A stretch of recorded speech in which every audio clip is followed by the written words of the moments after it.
In the last video, I showed you how to make the basic block for the 1 block 4 rays pattern, and today I'm going to show you how to adapt that pattern to a different size block.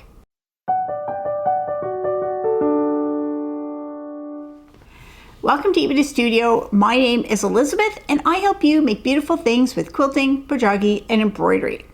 So the 1 block 4 rays basic block is a pretty simple block, and so it is a block that you can easily adapt to different sizes. But because this isn't traditional Western quilting, there are a couple things to take into account. So I'm going to show you a couple ways that you can make this block a different size. Now, just before I do this, I have a little note. All of my samples are to make the block bigger than it is. And there are some people who might want to make the block smaller than it is. So just a note about that. It will be possible to make it smaller, that's fine, but these seams are different, and so there is a limit to how small you can go. You can't really make micro blocks with this type of seam.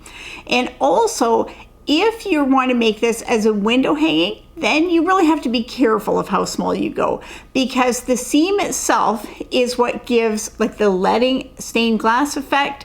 And so if you had, for example, like 1 inch of fabric and then quarter inch seam, there's hardly any fabric showing through. So if you want to make it smaller, you can just do some samples to see if you're going to get the effect that you're hoping you're going to get from it. So today I'm going to be talking about what if you have fabric cut already and you just want to use that fabric that you already have cut. So sometimes we have scraps that are in a specific size, and that would be perfect for this type of project. And so I have a couple of samples I'm going to show you, and that will step you through the principles for what you're going to do.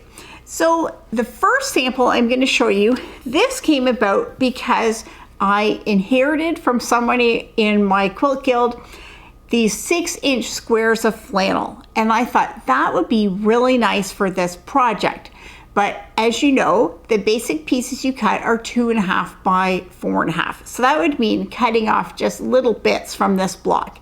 And I didn't want to have to cut that off and throw it away. I thought I should be able to use this whole piece. And so I started by cutting it in half. So my pieces were 3 inches by 6 inches. And I thought that would be a nice size for the block. So I took a bunch of these 3.5 by 6.5 inch pieces and I sewed them together to make the side strip. So here you can see the strip. And this was around 14 inches. And after I made the 2 side panels, I had to figure out what size to cut these inner pieces. So for the length of them, I just went with 9 inches and 7 inches for the long and the short one. And I knew that 9 plus 7 is 16. So then even when you take away the seam allowances, I knew that that would be long enough to match the 14-inch piece. Now, I thought for the width, they wouldn't have to be 2.5 inches wide. I thought I could go narrower on that, because if this piece was 6 inches and this piece is 6 inches, that gives 12 inches. And so even when you took away the seam allowances, I thought these pieces could be narrow. So I cut 2-inch wide pieces. So it was 2 inches by 9 inches and 2 inches by 7 inches. And then I put the block together. And when I put it together, I found out that this was narrower. This was only 13.5 inches wide. So it wasn't big enough to make a 14-inch square. So even though I've worked with these seams a lot, I still underestimated how much fabric was going to be used up in the seam. There's a lot of fabric is lost in the seam, and so then I realized, oh, I should make these middle pieces 2.5 inches wide. So then I made another sample where I cut the inner pieces 2.5 inches wide, and that was big enough that I was able to then have a 14-inch square piece. And you can see, I really think that it looks better when the inner strips are wider and the same width as the other pieces. That's just personal preference, but that is what I liked. So it was a good thing that I did a sample. So if you're trying to do something new, do a sample. Don't just cut out pieces for 4 blocks or 10 blocks. Do a sample first just to double check the measurements, because you might get some surprises like I did. There's another block I'm going to show you, and this one is totally different. So for this block, I had some pieces, and these are pieces of fleece that were cut from old hoodies, and these pieces are 5 inches by 12 inches. So I thought maybe I can use these to make a giant block.